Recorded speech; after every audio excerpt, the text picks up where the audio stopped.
Bom, estamos na segunda gravação da jornada Amisgo.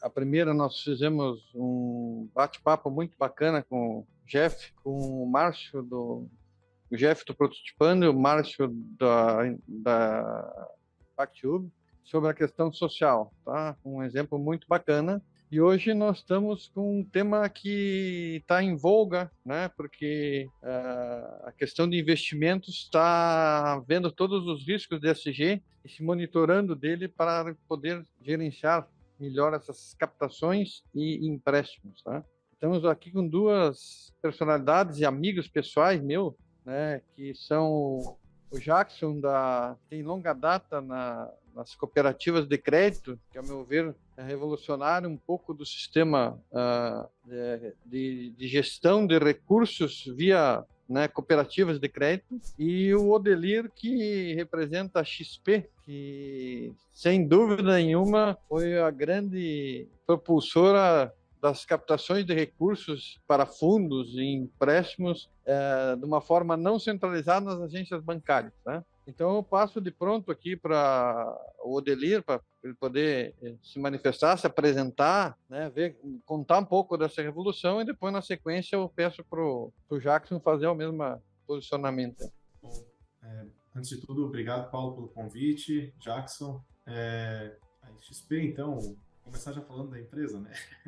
A XP, ela é uma das grandes empresas de investimentos brasileira. Começou lá atrás com um cunho totalmente educacional, um cunho de trazer educação para o investidor. E nesses anos que se passaram, ela despontou também nessa frente de ESG, trouxe aí vários fundos, vários formatos de investimento, além de fundos, né, mas outros formatos de investimentos que o investidor que tem conta na XP, ou tanto pessoa física quanto jurídica, pode estar aproveitando. Falando um pouco de mim, a gente tem um escritório da XP Investimentos. Na verdade, a gente é um preposto, que se chama, né? A gente é um escritório da Invest Smart, na verdade. Sou sócio do escritório da Invest Smart aqui em Palhoça, e que a gente atua com assessoria de investimentos. Então, toda a parte de apoio ao cliente, voltado, obviamente, para encontrar novas oportunidades, e isso entra muito nesse tema, né, Paulo, do SG também como uma oportunidade. Jackson, fique à vontade. Boa tarde aí, Odelir, Paulo. Inicialmente, agradecer a oportunidade de estar aí com esse bate-papo. Acho que o tema ESG realmente, como você falou, vem muito forte agora. E a gente que é do cooperativismo, pensamos que, em alguns momentos a gente olha e a gente pensa que nasceu o cooperativismo depois do ESG, né? O cooperativismo tem tudo a ver com essa pegada de sustentabilidade. Mas me apresentar de uma forma bem rápida, tenho uma experiência de 20 anos aí no sistema cooperativo. Passei pelo sistema cooperativo Cicobi. Nesse momento estou diretor de negócio da Cressol Chapecó, uma cooperativa que está aí há 21 anos no mercado. Inclusive, agora na próxima semana aí estaremos comemorando aí mais um aninho, né? É uma cooperativa que se originou de agricultores, pequenos agricultores, uma economia da parte dos agricultores familiares, né, Paulo? É uma cooperativa que tem um viés solidário, né? Mas, assim como todos os sistemas cooperativos, estamos presentes aí não somente mais na agricultura, mas também na parte urbana, nas cidades, com público PJ, enfim. Então, acreditamos que vamos ter um grande debate aqui. Temos muita coisa para debater, para conversar, caminhos, evolução dos sistemas, né? Aí, a gente sabe que a XP sim é uma referência, né, no que se trata, trouxe uma inovação na pegada dos investimentos, né, e nós, cooperativismo, aí nos espelhamos também, muitas vezes, né, na XP, vamos falar a verdade, né, mas eu também penso que a XP traz uma pegada um pouquinho do cooperativismo também aí, né, Odele? Eu até aproveito a bola picando, né, eu sei que Jackson é de formação da pedagogia, né, e o Odelir começou falando aí que a XP começou com a educação financeira. E é uma coisa que no Brasil nós vemos gatinhando, né? Nós temos muito o que fazer, muito o que fazer, né? Então, e as cooperativas têm feito um trabalho de viés muito forte também na educação das crianças, né? Então, eu gostaria, assim, né, quando eu digo essa educação, nós não temos nas escolas uma educação financeira, né? Então, eu gostaria que vocês dois comentassem essa questão, começando pela educação, tá? Paulo, me permita, Odelir, né, iniciar o comentário aqui, mas realmente, né, a questão da educação financeira com as crianças é algo que o cooperativismo já vem trabalhando há algum tempo. Acho que essa facilidade, pelo fato da proximidade, né, que as cooperativas têm com a sociedade, sendo que nós trabalhamos de uma forma mais pulverizada, inclusive nos pequenos centros, não somente nos grandes centros, né, e trazendo também junto aí com os princípios do cooperativismo, que um deles é a educação, o sistema vem buscando muito essa parte da educação financeira com o objetivo de nós termos um futuro um pouquinho melhor, né? Essa ideia de se fazer poupança, né, com a ideia de desenvolvimento, é algo que talvez por um tempo no passado não se pensava, né, Paulo? Então, a importância de você fazer uma reserva pensando no futuro, olhar para as crianças, para que elas comecem desde pequeno, saber ter o cuidado com o dinheiro, né? A importância de um consumo consciente, né, Paulo, que já vem atrelado a essa questão do SG, né? Não a questão da necessidade de um consumo desenfreado, mas sim um consumo consciente, né, que vem trabalhando muito. Então, trabalhamos com diversos segmentos, né, Paulo? Mas crianças, adolescentes, com formação, informação também, né? Temos parcerias aí, o cooperativismo vem atuando diretamente dentro das escolas e vem se organizando de uma forma muito forte, né, Paulo? Olha só, trazer algumas experiências que vêm surgindo, né, em algumas regiões, já alguns modelos cooperativos não trabalhando mais de forma individual, né? Ou seja, sistema X faz o seu modelo, sistema X faz o seu, né? Surgiu já há algum tempo, através das associações comerciais, núcleos de cooperativas, né? Inclusive, a gente faz parte aqui no município de Chapecó, tive a oportunidade de participar aí de outros núcleos aí dentro do estado de Santa Catarina, mas aqui em Chapecó, o próprio núcleo agora, onde que une, né, diversas cooperativas, não somente de crédito, né, trabalhando com esse viés, em parceria com escolas particulares, núcleos de escolas particulares, parceria com o município, né, ajudando a fazer essa educação financeira com as crianças, né, e com os jovens, buscando que a gente tenha um futuro um pouquinho melhor, né, com esse viés financeiro, que se distribua, né, através da educação com as crianças, né, esse pensamento da necessidade de se fazer poupança, de um consumo consciente, né, assim como também aonde realizar os gastos, né, essa questão da sustentabilidade que a gente vem pensando no meio ambiente também, né, Paulo? Então, um pouco nesse sentido aí, o sistema cooperativo já deu esse passo a mais, né, não simplesmente cada sistema fazer por si só, mas de forma unida, né, a gente ganha mais força ainda pensando no melhor aí para as nossas comunidades, né? Comenta aí, Odelia. Depois eu tenho outra bola para vocês, hein? Cara, é legal esse assunto, porque a gente fala aí de uma população de milhões de habitantes, população poupa alguma coisa, né? E 1% da população poupa sabendo o que está fazendo, né? Poupa realmente investindo de forma adequada, com alguma assessoria ou até mesmo com algum conhecimento, né? E não só guardando por guardar, como você diz, que é quase a mesma coisa que guardar embaixo do colchão o dinheiro. Então, e aí nesses últimos anos a gente teve um boom, né, de investidores começando investindo principalmente em bolsa de valores, mas a gente saiu lá de 2018, 500, 600 mil investidores, para hoje a gente está numa faixa aí de 4, 5 milhões de investidores na bolsa de valores, né? Isso demonstra a capacidade, como o próprio Jackson comentou, né, de incentivo, de trazer incentivos voltados para a educação financeira, mas a própria XP surgiu lá atrás como uma empresa de educação financeira, né? A gente surgiu vendendo curso de educação financeira. Esse era o produto da XP antes dela ser uma empresa de investimentos, né? Então, esse processo que leva, como todo mundo bem sabe, anos para acontecer, de realmente a população se identificar com investimentos, saber que é algo importante, saber que aquilo tem que fazer parte do dia a dia dela, como ir ao mercado, como qualquer outra coisa, ela tem que internalizar aquilo e sentir à vontade, de certa forma, para poupar, para saber que a necessidade de poupar é algo importante no futuro, tanto dela quanto da família, é realmente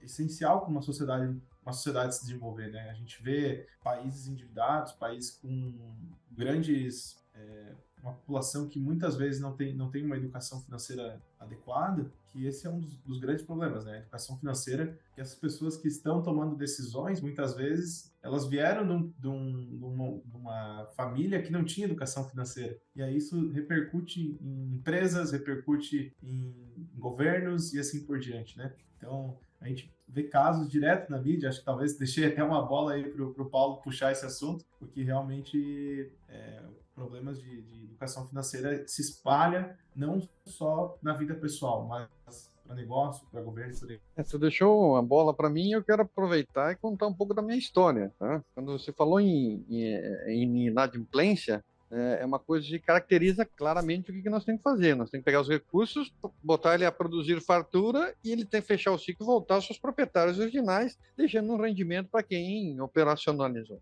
Eu estou usando a minha experiência particular porque eu tive a infelicidade de perder uma filha no Covid e tive que fazer uma mudança crucial porque tive que trazer um neto para ser criado aqui e resolvi morar aqui no Pedra Branca pela logística e por uma escolha de vida. E se eu não tivesse poupado e tivesse uma reserva, eu não estaria a tranquilidade de estar aqui com vocês, detentores de N fundos, N clientes cooperativas, mas o Jackson me acompanhou, nós temos uma amizade muito grande.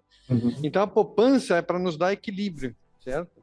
E quando se dá que tu tem essa condição, você trabalha melhor, você administra as mudanças melhor, né? E aí que entra a questão do ESG, que quando você citou que está dando um boom na bolsa, as pessoas estão procurando empresas que apliquem na bolsa para elas, mas tenham certeza que esse dinheiro vai retornar. E as empresas estão percebendo estatisticamente que quem cuida do ambiente, quem cuida do social e quem cuida da governança, e aí não vamos falar da governança, é ter lisura, né? Sociabilidade, é cuidar dos entornos, que nem o Prototipando cuida para nós aqui dos jovens, né? E na natureza, tem um viés que nós temos que deixar a natureza mais farta do que nós recebemos. Isso dá uma segurança que essa empresa tem mais longevidade. E assim a roda funciona, né? O círculo do retorno funciona, tá? Agora eu retorno a bola para vocês, né? Paulo, seguindo, se me permita já, então, na sequência aí na bola que deixaram picando aí, estão dando sequência aqui. Olha só, não tem como a gente não trazer um pouquinho, né, Paulo, aqui, se me permite, dessa história do cooperativismo, né, trazendo essa situação aí que você falou de se dar sequência, né, posterior a um momento difícil, né, que se passa da economia, a importância de você ter união de pessoas, né. Às vezes, a gente olha muito, né, para o viés comercial, para o viés do negócio e acaba esquecendo, né, que são de pessoas. Então, aí entra muito forte, né, o cooperativismo, né? A gente traz um pouquinho, né, da história lá, né, dos 28 operários lá de Rochdale, né, a maioria deles tecelões aí, né, enfim, na época que se uniram aí simplesmente, né, com o objetivo da escassez de alimentos conseguir trazer isso para eles, né. Quando a gente dá sequência nisso, a gente observa aqui no Brasil, né, a história do cooperativismo que começou aí em Minas Gerais, né, a história do cooperativismo começa em Minas Gerais, né, Paulo, aí com uma cooperativa aí de funcionários públicos de Ouro Preto e trazendo aqui para o cenário financeiro, né, nós temos aí a Sicredi pioneira, né, que é a mais antiga em funcionamento, né, a cooperativa de crédito aí do Rio Grande do Sul, que traz muito o cooperativismo na essência, né. Então foram muitos desafios dessas pessoas com o objetivo, né, e no primeiro momento o objetivo era uma expansão assim autônoma, né, voltada realmente para suprir as necessidades dos propósitos daquele grupo, né? Era esse o objetivo inicial. Não tinha esse objetivo de, olha, vamos expandir, vai se tornar um negócio. Não, era atender realmente as necessidades daquele grupo específico, né? Muitos casos de cooperativas de crédito, né? A falta pelo crédito. Então, opa, vamos nos unir em poupança, né? E partindo disso, nós conseguimos gerar o crédito necessário que nós precisamos aí, né? Com custos mais baratos, mais acessíveis, enfim, nesse sentido. Então, tivemos aí cooperativas, né? Rurais, cooperativas segmentadas, né, enfim, e aí passando aí as etapas dessa questão, a partir aí do século aí de 2021, veio uma nova etapa, né, para o cooperativismo, né, aí que veio o desafio gigante, se apresentar para a sociedade e conseguir mostrar para a sociedade a segurança, né, para que a sociedade esteja aderindo aos sistemas cooperativos, trazer produtos e serviços condizentes, né, com as realidades agora, seja na linha de tecnologia, seja na questão de algo mais também, e os desafios de se manter, né, vivo, seguro nesse mercado, seguindo regras de instituição financeira, né, já que somos regulamentados pelo próprio Banco Central, mas sem deixar de lado as pessoas. O objetivo do sistema cooperativo continua com o foco no ser humano, na felicidade das pessoas, em realizar sonhos. Então, por isso que é muito importante, né, Paulo, a gente continuar com essa visão de dizer assim, olha, precisamos crescer, precisamos que a população acredite em nós, mas lembrando, estamos aqui, né, com o objetivo do quê? Né, de fazer o bem para as pessoas. Então, esse é o ponto que eu queria deixar claro aqui. E aí vou passar a bola, né, um pouquinho também para o Odoler, para a gente ir evoluindo aí, mas temos muito conteúdo ainda para ir dividindo aí. Bom, legal, cara. É interessante trazer essa visão de como a cooperativa mudou. E, bom, eu sou do interior do Paraná, perguntei se estava falando de Beltrão, por causa da Cressol, o pessoal é de lá, né? E cresci muito ouvindo e vendo os meus tios, parentes, enfim, sempre próximo de cooperativas, né? E realmente isso é algo muito interessante, principalmente falando em cidades pequenas, porque o rural é algo que se não tivesse, eu acho que seria muito mais difícil a vida das pessoas, né? Sem sombra de dúvida. O acesso a crédito nesse contexto é muito difícil.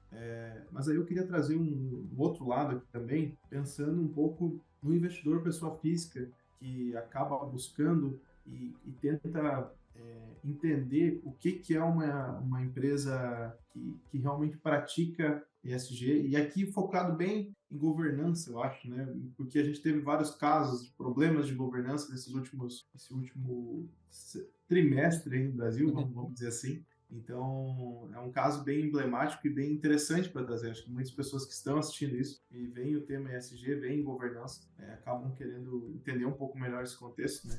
E aí, bem do princípio, né? O que é governança? Quando a gente fala de ESG, eu acho que vale a pena começar por aí. Primeiro de tudo, governança é entender algumas coisas relacionadas a um princípio da empresa. Então, combate à evasão fiscal, combate à corrupção, ter alinhado de forma clara qual vai ser a remuneração dos sócios que estão envolvidos naquela operação, ter transparência na empresa, né? Então, tudo isso é voltado à governança, né? É voltado ao G do ESG. A gente tem, seguindo na ideia do investidor pessoa física, que está buscando investimentos e que tenta entender um pouco quais são as empresas e qual o tamanho do mercado de fundos e, de forma geral, e como funciona esse mercado de ESG, atrelado a ESG. A gente tem uma instituição antiga já, de certa forma, que é a PRI, que ela busca, são os Principles vou até ler aqui para não esquecer, Principles for Responsible Investments. A ideia dela é o quê? Agregar, através dessa associação, digamos assim, empresas e mostrar para o investidor quais são as empresas que estão realmente atreladas à causa ESG e que executam a ESG, né? ESG. Outro ponto interessante cara, ESG não é filantropia, ESG não é marketing, ESG não é perder dinheiro, ESG é plantar o futuro. Pensar que o que você está fazendo hoje, na verdade, você está fazendo para colher daqui 10, 15, 20 anos, né? Então, empresas obrigatoriamente tem que pensar em 5, 10, 20 anos, né? Senão ela não vai existir daqui 5, 10, 20 anos.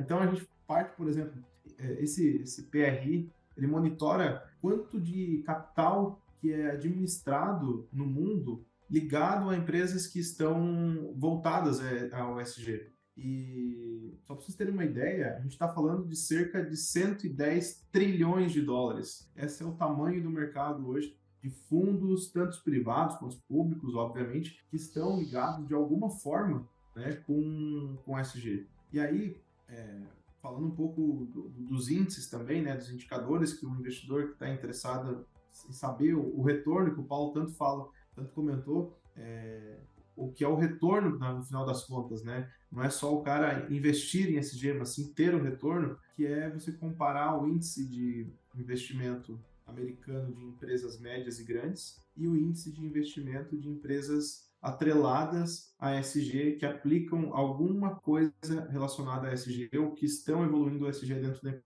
Você pega esses dois índices que compara esse tipo de empresa, você vê que o de ESG ele segue numa linha bem parecida com o das empresas médias e grandes dos Estados Unidos durante os primeiros 5 anos. Depois, quando realmente o efeito de ter aplicado ESG na empresa começa a acontecer, começa a aparecer, ele se distancia de uma forma gigantesca, né? Então, essa eu acho que é uma estrutura interessante de apresentar, porque você vai perceber a diferença nos seus investimentos quando se investe em ESG.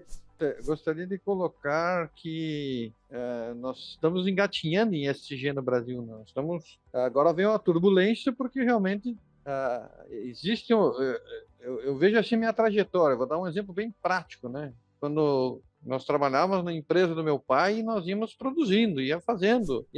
Não tinha essa questão de poupar, de não sei o que e tal. E essas evoluções vêm acontecendo, só que os ciclos eram muito longos nas empresas. E os ciclos das empresas estão encurtando. As mudanças são muito rápidas. E se você não reinventar a empresa muito rapidamente, tá? Ela sai fora do mercado. E quem investiu vai perder junto. Então nós temos que estar muito atento para que realmente nós estejamos atentos e esteja controlando isso nas formas que esses investimentos entram nas instituições de vocês, né? E que quero parabenizar as cooperativas, a XP e a todas que seguiram a XP, porque nós vemos evoluindo numa questão de formação de capital nacional que nós não tínhamos na minha adolescência. Nós não tínhamos. Né? O que é formação de capital? É as pessoas agruparem dinheiro para poder jogar na produção, ver quem é que sabe produzir, investe, faz, né? Se ela fizer por conta própria, tudo bem. Senão, tá? Então, eu queria que o Jackson continuasse depois do coisa, mas eu quis dar esse exemplo porque eu vejo uma evolução muito bacana. Embora os ciclos das empresas estão diminuindo e os cuidados têm que ser maiores,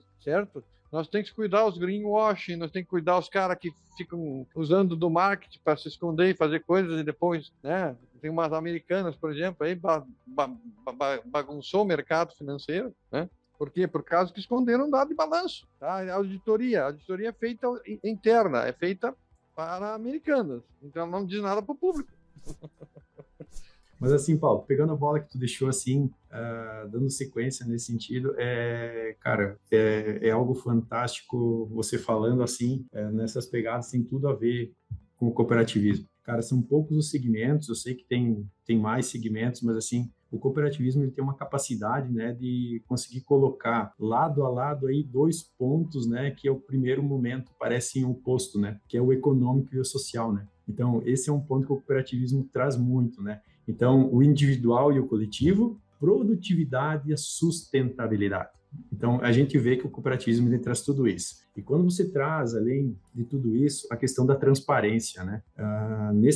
Nós estamos em um momento agora, início de ano, que as cooperativas fazem as pré-assembleias, né?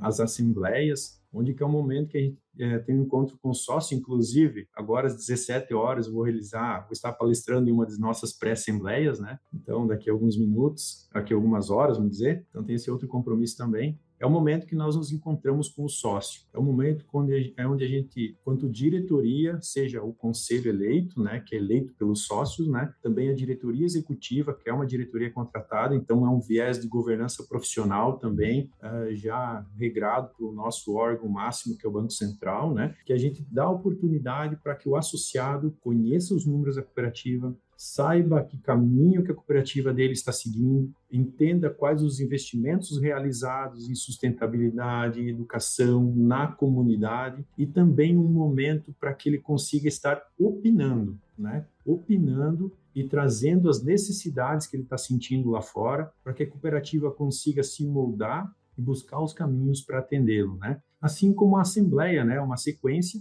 onde que é apresentado as informações contábeis, né, Paulo, de forma aberta, de forma transparente, né, que é um também dos princípios aí do cooperativismo, a transparência, né, com relação ao associado, a gente segue isso na íntegra. Então é um momento que a gente consegue estar próximo e mostrando e validando e aprovando, inclusive, né, com os associados aí na Assembleia, as contas, né? Então, o cooperativismo traz esse viés muito grande, né, de ter a participação na íntegra do sócio, né? Não só nesses momentos, mas também, né, estando presente de forma física, né? Então, tendo a oportunidade de receber, né, esses feedbacks, esses contatos e repassando essas informações no dia a dia para o associado, Paulo.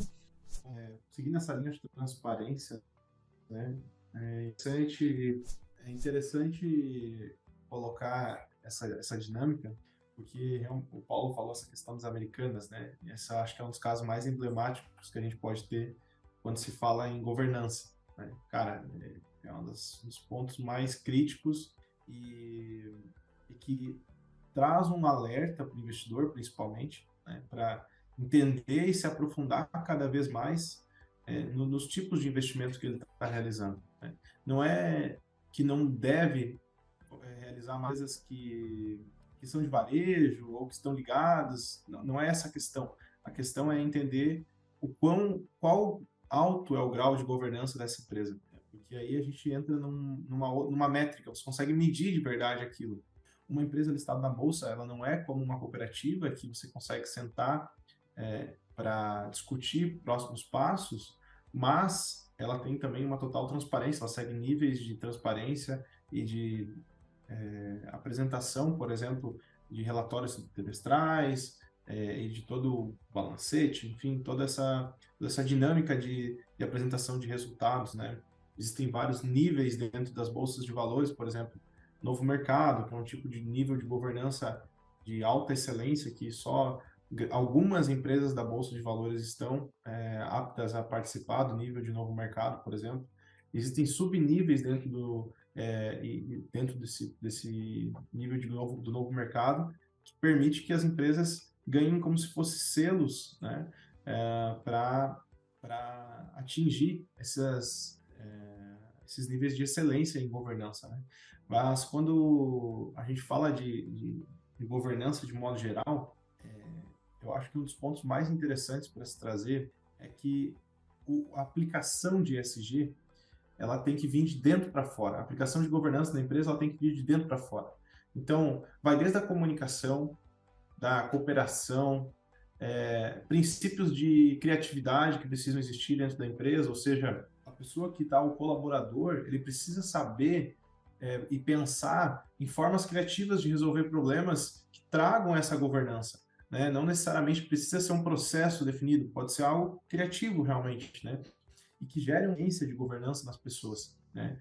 É algo complexo, muito complexo. Então, não dá para dizer que vou aplicar governança na minha empresa e vai ser algo simples. Não tem como ser simples. Né? É algo que exige uma cadência de processos. Né? Se fosse simples, todo mundo estaria com governança aplicada bonitinho.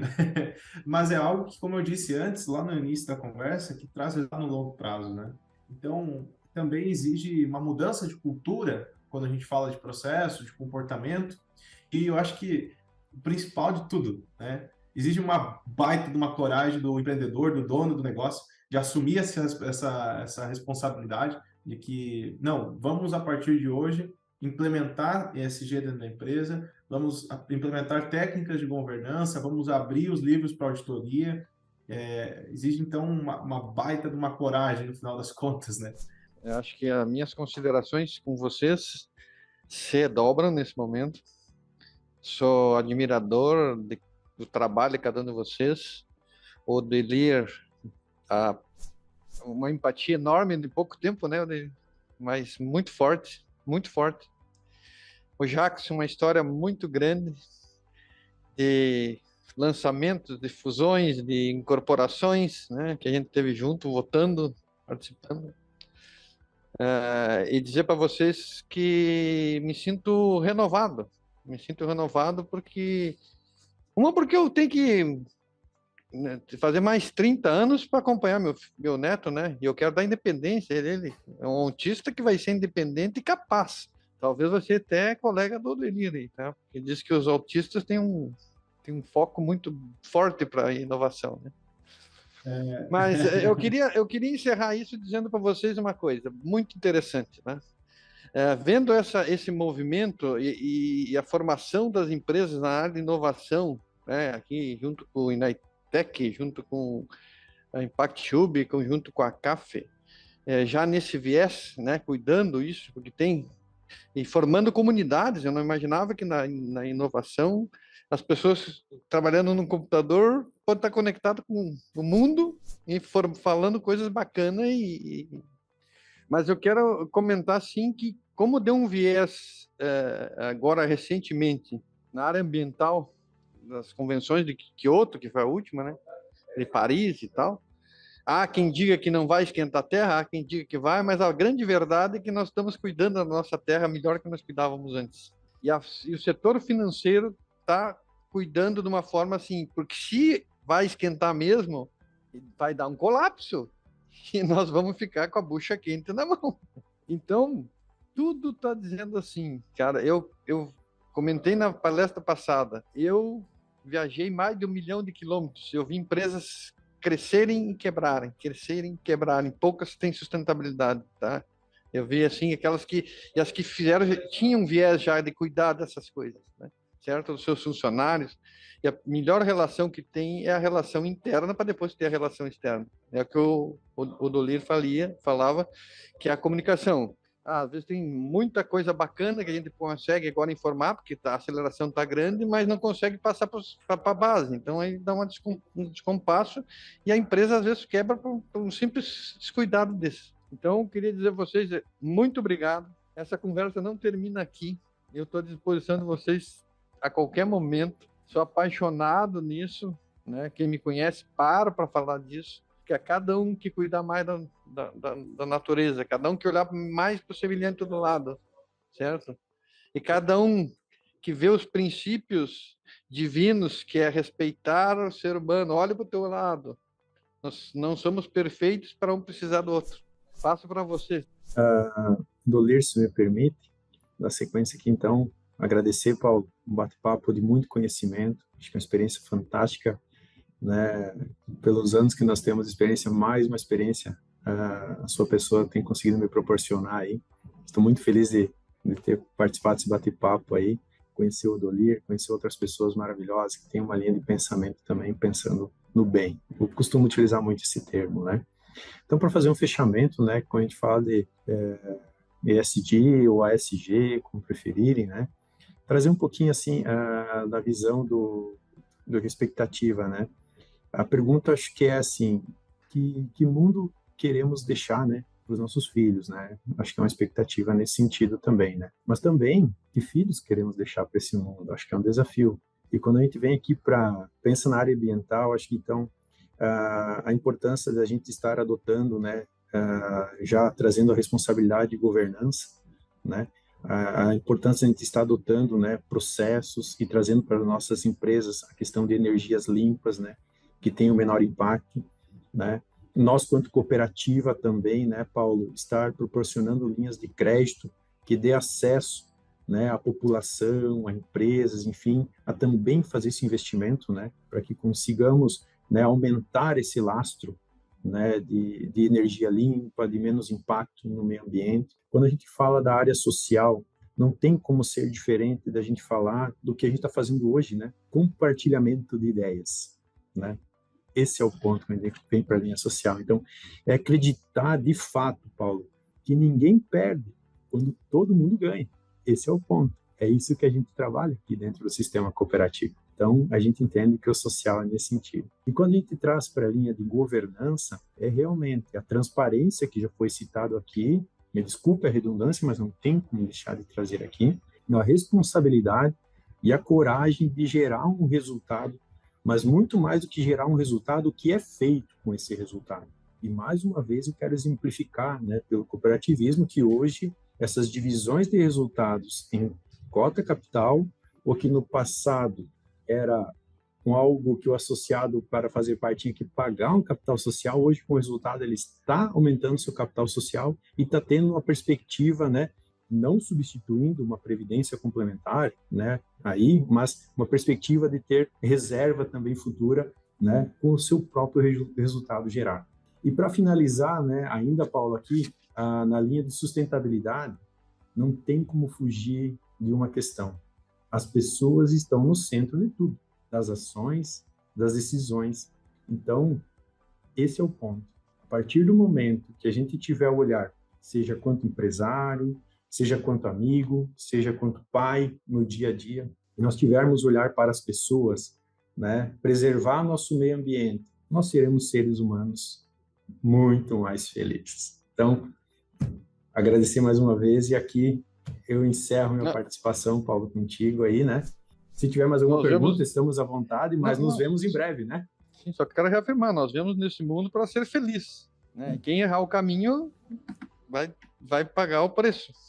Bom, também gostaria de agradecer a oportunidade de estar aí falando com o Jackson, com o Paulo, enfim, acho que sempre é bom, né? Faço das palavras dele as minhas. Sempre é bom estar conversando com pessoas que pensam dessa maneira, que pensam no futuro. Essa frase que filhos queremos deixar para esse mundo, eu acho que faz refletir, porque é bem interessante, né? Essa outra análise, né? Todo mundo tá pensando, mas pô, tem que salvar o planeta, salvar o planeta. Mas você nem os teus filhos você está educando para que eles façam isso, né? Então, nesse contexto, eu acho que é legal. O ser humano sempre se reinventou, né? Independente de quanto tempo passou, que mudança que veio, o que aconteceu. A gente passou por pandemia, a gente passou pelo homem indo à lua, passou por guerras, passou por várias coisas diferentes, e o ser humano sempre foi resiliente, adaptativo e sempre evoluiu, né? E acho que a ESG, no final das contas, ela vem como mais uma, de certa forma, hoje ainda bem inicial, como o Paulo falou. No Brasil a gente tem se ouve pouco falar sobre, mas no exterior isso já é muito presente. Até daqueles números que eu falei, se você parar para analisar, 90% é Europa e Estados Unidos. A gente vê muito pouco dos investimentos trilionários que são feitos do Brasil, né? No Brasil são feitos, mas do Brasil são poucos. E pensar em ESG é pegar essas três palavrinhas, resiliência, adaptabilidade e evolução, e pensar em antecipar futuro.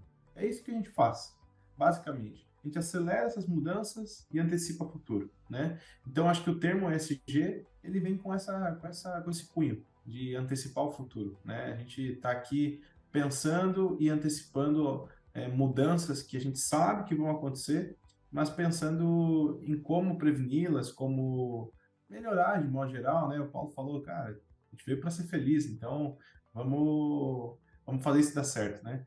Bom, agradecer novamente aí o tempo de todos e é isso. Só para colocar, tá? Nós estamos compilando a logomarca da jornada AMISGO, e AMISGO quer dizer ambiental, integração social e governança, tá? E esse I no meio tem muito a ver com investimento e integridade.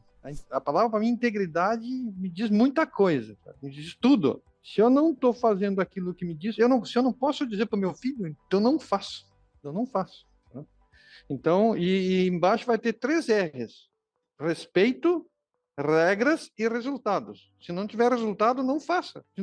Se for para desrespeitar alguém, não faça. Se for não seguir as regras, não faça. Pessoal, muito obrigado.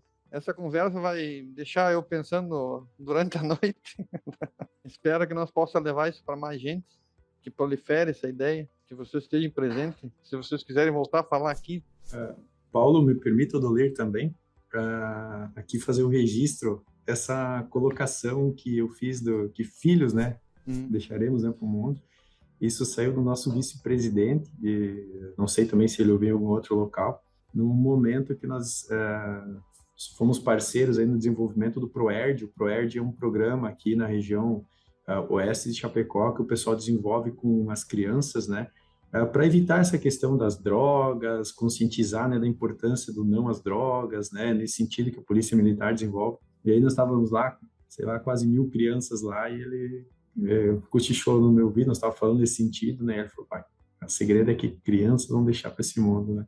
Então, me permita, na hora esqueci de fazer um registro ali, mas fique tranquilo, ele sabe que a gente está usando, que aprendemos dele, né, mas queria fazer um registro aqui, e foi um aprendizado, né, com ele também, nesse momento aí. Pedagogos e Odelir. Diz que o mestre sábio se satisfaz quando o aluno supera ele.